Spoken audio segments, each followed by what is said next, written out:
To show or hide the comma key on your keyboard on Samsung Galaxy S24 Ultra, swipe down the top of the screen and then tap setting icon. Scroll down the screen to find General Management.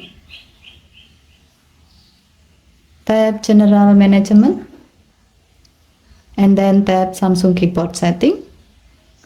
Scroll down the screen. Under Style and Layout section, tap Layout. Scroll down the screen.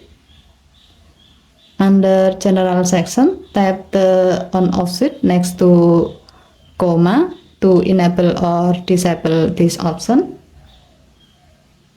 When the switch turns blue, it means that this option is on and your phone will display the comma key on the left side of the spacebar on your keyboard.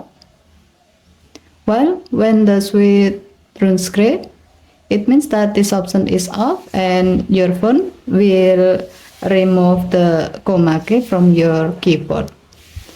Okay, thank you for watching. Please help to like and subscribe. Have a nice day.